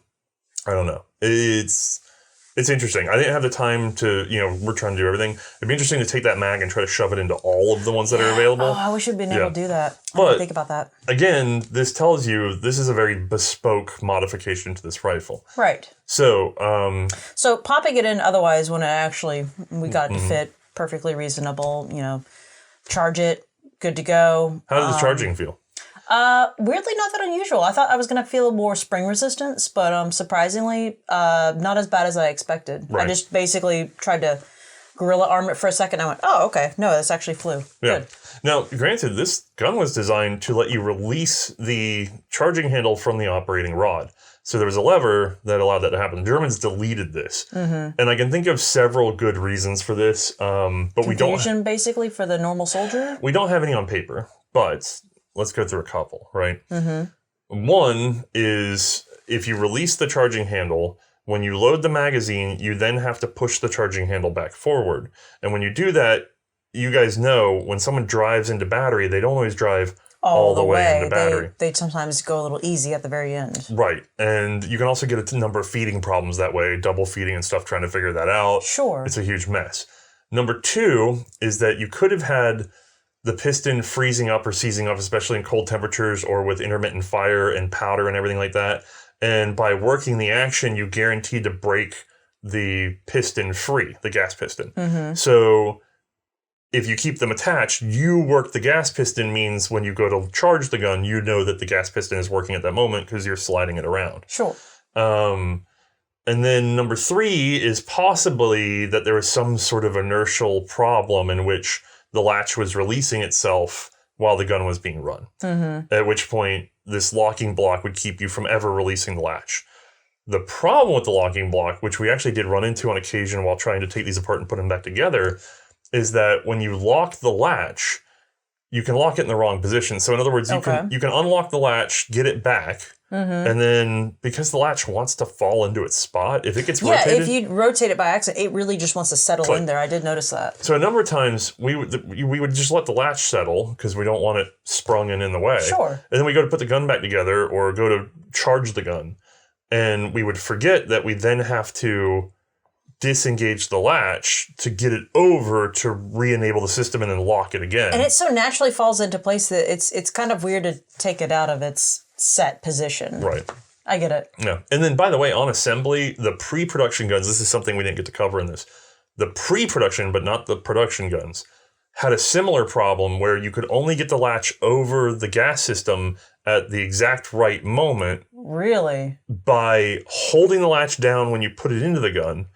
And then you had to go all the way forward and release it. And that was the only time you could release it the first time. And then once it was on the rails, it started behaving Well, that's not tricky at all. Yeah, it was really bizarre. They deleted that for production. Well, yeah, no wonder. Yeah, it was a that mess. Seems... So, because essentially you put it together wrong, and then you had short of taking the cap back off and everything away and ripping it out and then resetting it just right, you were stuck. So it was a huge pain in the butt. I believe it. There's a lot of little things I'd love to include in an updated episode, by the way. I get that. Anyway, okay, so you've charged the gun. Everything went fine there. No real issues. And then I go to line up my sights. And while they were fast to acquire, I cannot say they're fantastic for fine shooting because what I have is a barleycorn front paired with a square notch rear. Awful. Yeah. It basically looked like someone took a Berthier, combined it with something else, and that does just It's not like a Berthier work. rear and a British front. Yeah, exactly. And I went, no, that does not work for fine target shooting. So my shots were wider spread than I cared for. It especially hurts on left to right. I don't know why. It takes me a lot longer to spot that than like a notch and post or a V and then a triangle barleycorn. Like that's fine to me too because I've gotten used to it. Like, but that combo was not my favorite. How would you rate this in terms of the other aviation guns? If you're imagining trying to shoot a moving target at a fair clip, like, how clean are these sights and how fast are they to read? They're, again, very fast to read. So if it was a close target, that'd be way better. But a far away target, no, that's not going to be great accuracy at all. That's terrible for aviation. Just for people to see, Winchester 1907 was the other big aviation gun, although it had a much lower power cartridge, 351. And that was sort of like a U.S. commercial hunting sight, so it was a little fine, but also it was fine. You could read it. Then the FN 1900? Yeah, same sort of thing. It had a two-position sight. That would have been a Remington Model 8 clone. We're not sure if those went up or not. Well, we have a record of, I believe, is that the one we have a record of one going up in a balloon? One going up, yeah. That's what I thought of it. And then we also have the U.S. bolt action. Yeah, the air service rifle. Right, which actually has, you tell me, what do you think about the air service sight compared to this one?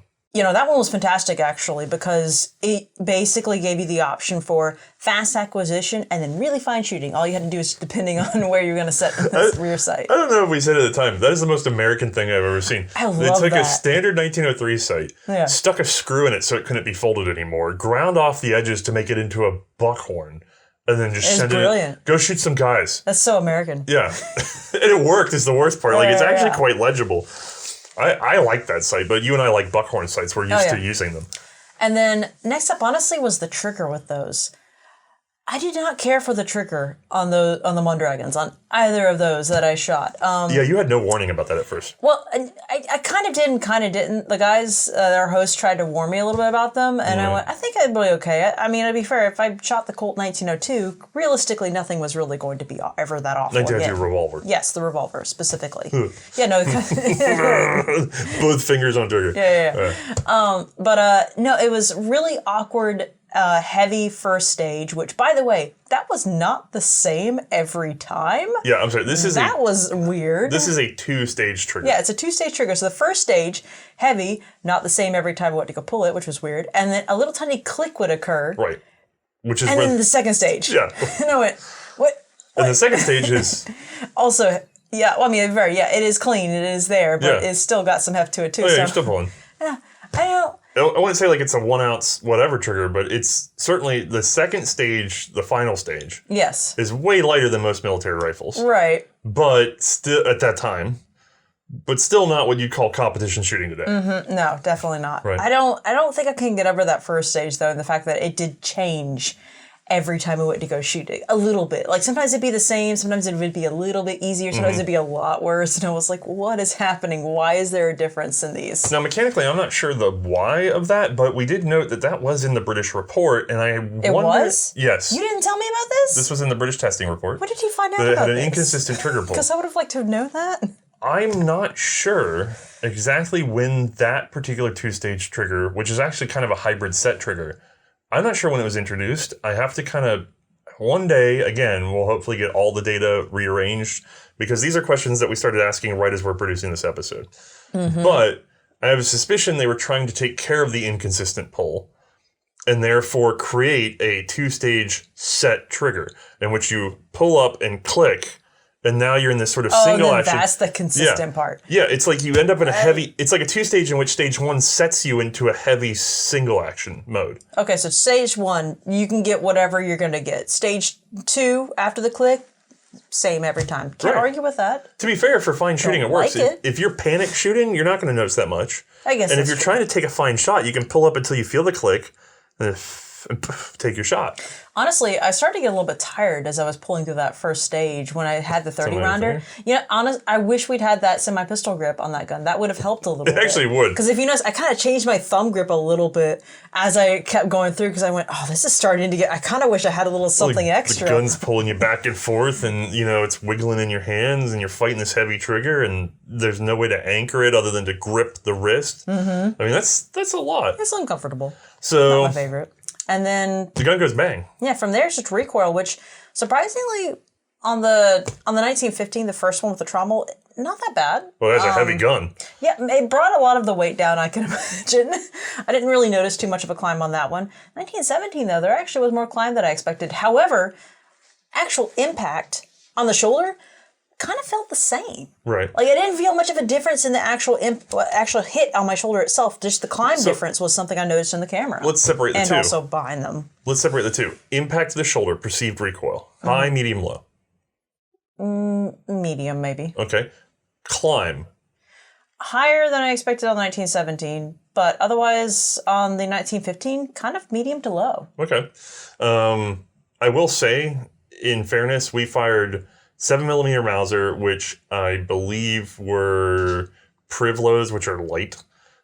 Which, interestingly enough, I thought might not let the gun cycle. So I had actually kind of prepared some full loads just in case. But when it cycled the guns, I went, no, we're going to go, because this is a rare piece. Which honestly shouldn't have worked, because supposedly the Belgian ammo that was a little light wasn't getting the job done. So I'm not really sure. There's some more research to be done there too. Sure. But the gun ran fine with the priv loads. However, compared to actual like GP11, then we're in a totally different category. Yeah. Actual GP11 is running a lot hotter than later priv loads. So it's not really a fair comparison between 7.555 military and 7x57, especially German production, because apparently German production might have been a little hot. Oh, okay. So we're going for overall vibe. We're not going for perfect recreation, which is why we don't do that in the show. We don't. People are always wondering why we don't bench shoot and do all this stuff. Getting the ammo just right. I don't even want to know how much effort it would be to figure out what exact load the Germans were using to get the bullet just right. God help us if we ever tried to reproduce that 5.2. Yeah. Oh, don't even. I would love to try it, but oh my god. So, by the way, the owner's not against shooting the 5.2 if we can figure out how to do this safely. It's just, when you're talking about that much pressure on a very rare gun and very low margin of error. And then shooting original ammo, we'd rather not. We'd rather do reproduction if we can. That's the kind of gun where we'd have to make like a custom chambered Remington 700 or something. And then shoot the ammo out of that, get a chamber read on it. Yeah. Then put it in the original gun. So you have to make a gun and a cartridge to test the cartridge to test the gun, because there's no way to replace the gun once it's shot. Well, we can get right on that with all of our time. You know what?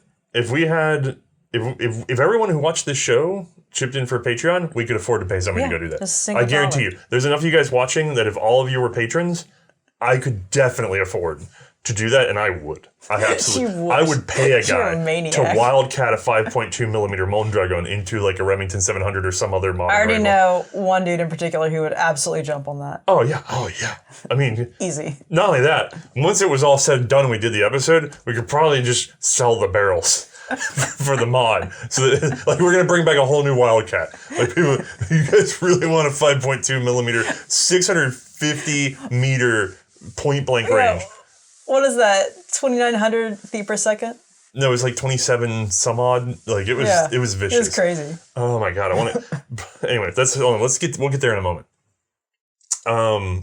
because I do want to talk about the 1894 a little bit at the end of this. Yeah, it's fair. So we got so far as recoil, and then you had to get through. Now we lied on the video. I'm gonna tell you right now. We didn't start with 30. There's 30 shots in there, and there's 30 shots because we have multiple cameras, and because we frankly stole some of the shots from the previous gun that malfunctioned. So all 30 hits on the target are actual fired rounds from Mae. That's true. That you see on that target. Or if all 30 even hit, but they're pretty spread. All 30 hit. They're spread, but they're hit. Those are all actual hits. I'm not happy with them, but they're there. However, that's from 2 guns of the same design. And I'm sorry to do that to you folks, but we could only get 27 rounds in that magazine, and that took... You tried very hard. I had on gloves, I had a screwdriver and a hammer, and... It needs a loader. That trommel mag needs a loader. I was having to, for the last couple of rounds, I was having to like get the rear in under the feed lips, and then take a flat tip screwdriver and hit the rim and tap. I was watching you. It was great. Yeah, while like bracing it in my knees. We don't film this part. I probably should. So we got it loaded to 27. There clearly was a loader, just like with the Luger. No one has seen this loader. I don't know if there's any still in existence, but if anybody finds a really long loader... A long, weird loader. Yeah. Let us know. Because we really want to crank it up to the final. The gun also tended to struggle in the last couple rounds. So like the Luger's trommel magazine, I think it was in this case the first 10 rounds don't hit the secondary spring, and that initial. Well, actually, I guess that's the primary spring. That secondary spring for that last bit of feeding was pretty slow. Yeah, the last 2 rounds sometimes occasionally would just not want to feed properly. Right. So we actually did have to retop. We started getting jams because it was feeding too slowly. We had to retop the mag a little bit back to like 13 rounds to get the last 3 rounds out, which were actually not. We actually did have a take where the last round did feed because it was struggling on the last round so many times, and finally one took, and we went, okay, we got it. Yeah. So there's a little movie magic trying to get this all done at in one go because, frankly, we're working with limited ammo and very limited range time, as those of you who follow our Patreon podcast know. We literally confirmed the last camera had the footage on it when a gentleman came up and said, "Hey, y'all done with this area?" And we went, yes, we are now. So that was very tight. Oh, that was the tightest one. You've already kind of talked about the Swiss. We didn't talk about the magazine loading from it. Which did you prefer, the Swiss magazine load or the German? Because really, it's just the recoil difference in the magazines. That's it. Well, honestly, I like the idea of a higher round count, but frankly speaking, if I don't have a bipod, a way to stabilize it easier with a semi-pistol grip, I kind of like the 12-rounder better. It's easier to maneuver. Yeah, it was a lot faster to just get it in and out. Yeah. And you're still getting, a dozen rounds. It's a decent round count capacity. I would rather struggle with that. And to be fair, from the engineering side, the Swiss solution was far more sublime because it didn't mess with the gun's natural takedown. The Mondragon has a very simple take. Well, I wouldn't say simple, but it has a... I watched the video. It wasn't simple. It is as easy to take apart as a 1911. Oh, which people are going to rail. Yeah. Words. Which is convenient, but not necessarily simple. How about that? Okay. The German magazine assembly, especially that the clip for it, or the hook for it. Oh my God! It absolutely ruins disassembling and reassembling that gun. It is a nightmare to do a field strip of that gun with the German system attached. So, bravo Switzerland for understanding the homework. And by the way, there's no way you couldn't hold the trommel magazine with the same Swiss solution. The Germans just didn't think of it. Right. Like, good boy, Switzerland. But really, that's about it. I mean, it's not like the hangers on the side made any impression on you. I guess. Any other final comments on the semi-automatic? Like, how did you feel confidence-wise overall with this thing? Well, it's actually pretty impressive that it came out in the time period it did. Right. Because originally first starting in, 1894 was the first No, that's the straight pull. 1908 would have been the semi-auto. Okay, 1908 was the first one with semi-auto? Theoretically, versions of it existed from 1900, but they had to be deeply refined. Still, so you're talking about 1908 for the final product. That's very early. Yeah. So I'm impressed that it is there. However, even getting into 1915, 1917 for the ones that I was able to utilize, they still seem like they weren't really there yet at all. Right. They had a lot of kinks in them that really made them feel, as a shooter, not like they were ready for mass production. The big question I have is, do you ultimately favor this or a bolt action in World War I in a fight? as much as I am, being kind of wishy-washy on this, frankly speaking, a semi-automatic over a bolt action, assuming everything's working perfectly, yeah, that's golden. It's going to be amazing. Also, on top of that, this one, it could just function as a bolt action because all I have to do is turn that lock, and then effectively I've just got a straight pull bolt action. Right, you have to shove it back forward, but I kind of got both worlds if I want it. Right. Yeah, I'll stick with. You also have a having 10-round Mondragon. magazine capacity fed off of stripper clips. If we think about it in those terms, this is a gun from 1908, before the war, that I would frankly find superior to the RSC. Oh, yeah, I definitely would. Now, I don't know that it's as rugged as RSC. I don't know that if I had to choose between the two in terms of sitting in a trench and being in the mud. I know, let's do a mud test on it. Yeah, that's the problem. We can't do that. No. I actually don't know the limitations of this thing when soaked in mud. But using it in harsh, rusty conditions and not the best ammo, then the worst case scenario is it defaults to being a very rough action, bolt action, but Mosin Nagants are a thing. You know what I mean? Like, Right. And if I keep it oiled up and I pay attention to it, then I do have a chance of getting 10 rounds out as fast as I can pull the trigger, or if I'm in the air, 30 rounds. Oh, yeah. You know, I do have a chance of using this as a very rapid weapon in a very intense, rapid type of combat. Sure. Now, granted, it wasn't used in the trench. It was totally DQ'd from that because of reliability. And the reason for that is not because the individual couldn't use it. It's that because as a larger unit, the service would be insane. Because Right. those little problems, when you have more people using the guns, and especially not necessarily paying attention to them, they stack up, and trying to have armorers service 4,000 of these at the front lines, God. utterly impossible. Yeah. So, is it The something... cost alone. Is it something an army at the time should choose? No. Is it something that an individual at the time should choose? Probably, yeah. Oh, yeah. I mean, it's hard to beat. I mean, if you can afford it. The only thing, Remington Model 8 might be a little bit better, even though it has a limited magazine capacity because it's easier to service and you have it there, not used in the trench either. But that 10-round stuff really starts to kick in. It's a full-power cartridge. That really kicks in the air. Right. The Winchester 1907 semi-automatic, I would actually probably, especially with the 10-round magazines the French had, in the air, the cartridge is still too weak. It's not good. It's not as good as this one is for air-to-air. Fair. However, on the ground, 351 is plenty good as a man-stopper, and you get a 10-round magazine. You fairly like Yeah, carbine. if you had to transition Right. between the two. However, Okay, I get that. that gun wasn't available in trenches either. This is all fantasy, right? So, I don't know. It's hard. It's one of those things it's like the Madsen all over again. Yeah. The Madsen that we tested was, I believe, from 1905, 1906. And it was an excellent light machine gun. Oh, fantastic. It did better than some of the actual war light machine gun. Not better than the Accuracy Lewis on gun, those but was it was amazing. yeah, they did a great job. It was a little jumpy. It was a little weird, but it did a good job. Yeah. And this is the same thing. You have this thing that's way pre-war, like significantly pre-war, and yet it actually functions quite well for the war, just not in a scalable way. Right. And then what it's providing you isn't good enough. Like, you get a light machine gun. When you tinker with the weird fiddliness that is the Madsen, you end up with a light machine gun. When you tinker with the weird fiddliness that is this gun, you just get a semi-automatic rifle. Right. Which is good, but not so good as to win a But war. not exceptional. Right. So it's one of those things where it's great, but the cost is up here, Yeah. If the cost is going to be that high, we're entering closer to... That should just better be a light machine gun territory, but a cheaper light machine gun. And then, of course, the big problem is, the one that would set both of us back, is would we actually suffer the nefarious extractor failures? Ooh, yeah. Because even running it as a bolt action, if that happens, then you're SOL. Oh, yeah. And so that's the one little gremlin that makes me go... That you know of. I might take a Mauser bolt action over this, depending on the statistical likelihood of extractor failure, which apparently How was soon it fairly happened. high. Yeah. Yeah. That's unsettling. Anyway, so overall impression, love or hate, though? I love the finickiness of it. I love the uniqueness of it. I enjoyed personally shooting it. However, in combat, I would just need to make sure it was definitely functioning properly. Yeah, it's hard to bet on. Now, let's talk a little bit about the gun we didn't get to fire, the 1894. Now, just to clarify, Mae only handled this gun very briefly. Yeah, and technically I didn't shoot it. Yeah, not only that, but our 3D printed ammo just failed entirely. Oh, yeah. Special thanks, by the way, to both Bruno and Cogburn Arsenal.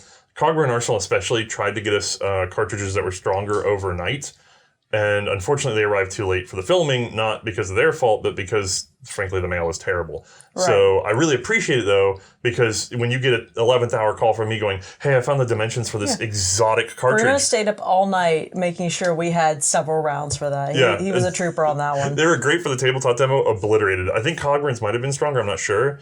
But the problem is they got there too late. Like, they showed up as we were leaving, essentially. Yeah, literally we had left, and they showed up about an hour later at the door. Ugh. To go to the filming? Yeah. But still plenty funky. I should actually see if he wants to like print more of those. Yeah. And just let people purchase them just to have the little because it's the most ridiculous cartridge. Oh, it absolutely is. But you only handled it going to and from the light box and then briefly on range. So I got to experience loading it with what appeared to be Grand clips. That was weird. Yeah. I didn't expect that. And there's still a little bit, I want to say somewhere in the notes there might have been mention of possibly that being an 8-rounder or a 6-rounder. Okay.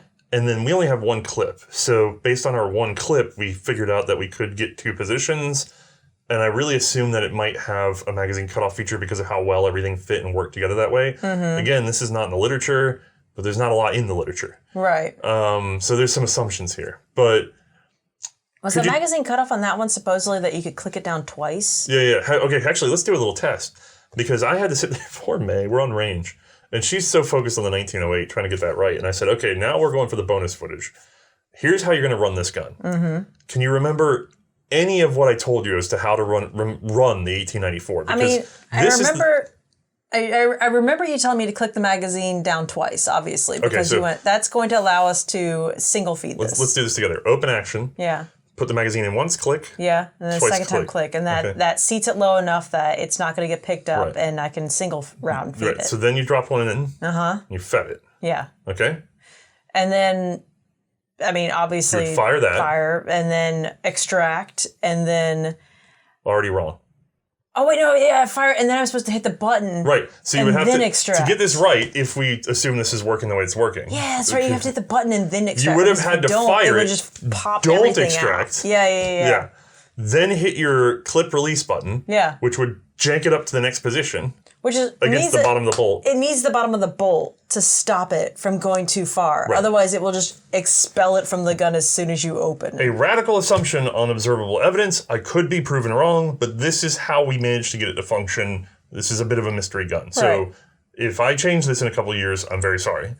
And then from there, you should be able to bolt open and then feed for the magazine. Bang, and then...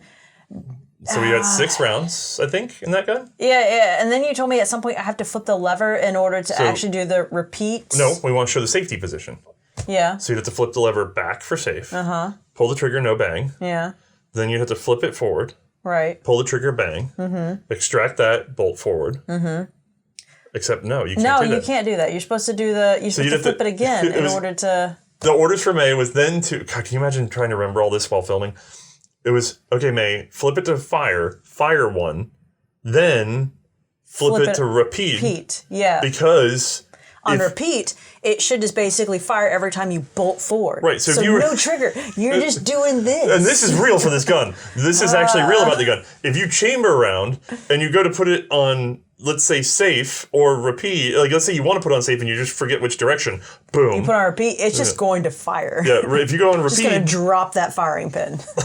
Also, if you're just like, okay, we're going to rapid fire mode and you already have one chambered, you just fire it with the lever. Also, that means that lever is holding the firing pin to a certain degree. So then that means no. It's not that lever. It is being held by a regular sear and trigger arrangement. That part's normal. Okay. When you turn the lever, it has a little cam that just essentially pulls the trigger for you. That's what it's doing. Oh, that's great. Yeah. It's an internal trigger. By the way, sweet. They didn't do it as a slip over. Like a slip over would have been great. Like I can think of a mechanical way in which you turn it to repeat. Yeah. And if the trigger hasn't yet been pulled, it just doesn't index it for you. But when you pull it, it holds it back. Like there could have been a way to do this smarter. They did not do it that way, like at all. Awesome. So poor May has to. By the way, we're so far in the story. This is May with like, hurry. We only have so much time on the range. There's another card pulling up. I'm going to need you to load this clip twice, throw Lucy in, bolt it forward, fire it, don't extract, hit the release, then extract, fire like 2 more rounds. Then I'm going to need you to switch it to safe, do nothing, then switch it back to fire, do a shot, don't extract it, flip it over to repeat, and then go boom, boom, boom, boom, boom, boom, and then pretend that you shot it. That was the plan that immediately failed. Like, this is because and I said this to Mae, and she goes, what? I went, I'm sorry. And he went, it'll be fine. And we only had about 30 seconds before the next car pulled up. And we were, I guess this isn't happening. But the case has failed anyway. I want to shoot one of those guns so bad because it was really long, lighter than you think. The balance was actually fairly good. It was okay, yeah. Wait, I actually, just getting in your hands and not working the action or anything, I would immediately put it above a Schmidt Rubin 1889. Like the Swiss 1889, heavy, clunky, weird. He handles it more than I did, frankly. Yeah, I did. I ran back and forth with it a lot. And to me, I liked it better, except again, straight wrist. Right. And then, but not so big of a deal on a straight pull, but it's still annoying. And then, to be honest with you, the locking mechanism was very abrupt in that from the very moment you start opening it. And Yeah, then I kind of like that barrel shape on that lever, I will say. Oh, yeah, talking about just like, Yeah. The actual barrel knob as opposed to that weird kind of flat one on the 1915, 1917. Yeah, that's true, but that was because that was based off the Swiss style. Yeah. So, but I will say, the camming portion, just that little bit of camming at the end of going forward, at the beginning of coming back, really stiff. Oh, like, really stiff. So, unfortunately, somewhere in between an 1895 Mannlicher and a Swiss in terms of its smoothness, especially at that first moment. And then It's a little awkward. Bruno and I both, our animator Bruno, we would love to hear that cartridge fired. Especially with ours. Oh, yeah, with our audio equipment. That'd be amazing. I don't know how many of you know this, but we use a lot of layers of audio to get the sound that we get. Listen to the show with headphones, is all I'm saying. And that's with YouTube compressing the audio. You should hear the raw stuff. I would love to have our equipment pick up that shot because it's got an air gap in front of the little wafer. And then it slaps, and then it goes, and what goes is a 5.2 millimeter at 27 some odd feet per second with like 3 grams of smokeless behind it. That is insane. It really is. I want to hear, it's got to sound utterly nuts. I want to hear it going out the gun, and I want to hear one whizzing by. Like, I want to know what the heck. Interesting. Yeah. But anyway. That's, one day. Dreams, pipe dream for the future. And maybe in a beautiful future in which everyone joins us over on Patreon or Utreon. Okay, yeah, it's the same episode. You can't make the same pitch twice. I can make the pitch as many times as I want because if you know, and I know that we're not taking a pay raise. We're just going to do more insane stuff. Yeah, so it's true. Bring it. Oh God. All right, we have special thanks for this episode. We do. Same as last episode. Luis Gonzalez, the author of many Mexican arms books, actually is the one who kind of helped put together this whole trip, essentially, that included us going along for photography, for the actual video that we needed. So we greatly appreciate him including us on this trip with him. Yeah, this has been in the works for a while, and we have a whole pack of images to turn over to him for furthering his endeavors. Yes. And then, of course, we have to thank our collector who welcomed us into his home and took us out to the range. Yes, Victor, thank you so much. We greatly appreciate it. You were a wonderful host, you and your wife. We thoroughly enjoyed staying with y'all. Yep. All right, I think that has us covered. I think so. Join us next time for something less exotic, but still very interesting. Do we have no executive producers on this one? We didn't have anybody specifically request this episode. However, we did have some standing credits for Andy Wade, who has been a repeat executive producer for us and actually saved our keysters quite well in this last year. And he was very excited about this project, so I wanted to make sure I gave him a special thanks on this one. It's not free real estate, but it's real estate. It is. All right, y'all have a good one. Night, everybody.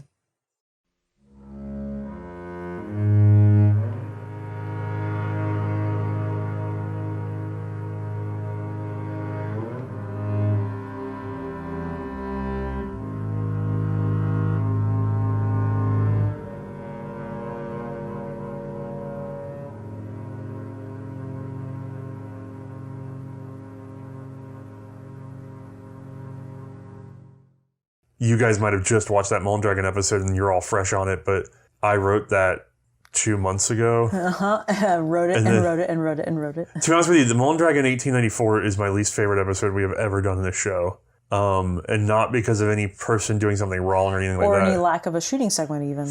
The problem with that episode was that I had to keep, that and the 1908 combined, I guess, the two of them together, I had to keep rewriting them. And then after we released it, I had to rewrite and rewrite and rewrite. And to be honest with you, it still needs rewrites, but we don't know what they are yet because We have now officially turned over every rock we can, but not all the rocks are turned over. Right. And so And we know that there are rocks out there, but we just can't. Oh, yeah. I guarantee you I'm going to be seeing, especially when it comes to the automatics, there's just like, you guys will see, there's a smattering of automatics. I tried to put them in the right order, but God help you. And this is something Bruno and I have said 1,000 times, and I love repeating it, and I think everybody should hear this. Yeah, we got to put this on a shirt. I want to, but it doesn't really, I have to work it into the show somehow. There is no such thing as an unintentional cut on one of these historical rifles. I think people have gotten used to the modern world where we do a lot of decorative stuff on these guns. Like we do embellishments and things to make them look cooler. The one you're laughing about is his son comes running up to him and he's just like, there's tigers, they're trying to eat us. He's like, what? Why would they do that? He's like, so-and-so told them we're delicious. And he goes, maybe we are. That's his reaction. No, Moomin Papa. No, don't say that. It's like every intrusive thought just comes out of his mouth, and he's honestly, I'm there for it. Like I love Moomin Papa. Oh my God, I love him so much. That's why I got him for an ornament, and I also got Little Mae. Oh, did you grab some? Yeah. Oh, okay. Of our camming surface, and that puts us in a position where we can actually bring all of this back and disassemble it from the gun. Got to keep a little pressure on there, and then we are free. So not the worst way of taking it apart, and I'm being more delicate than you have to be because I'm worried about losing exactly this guy.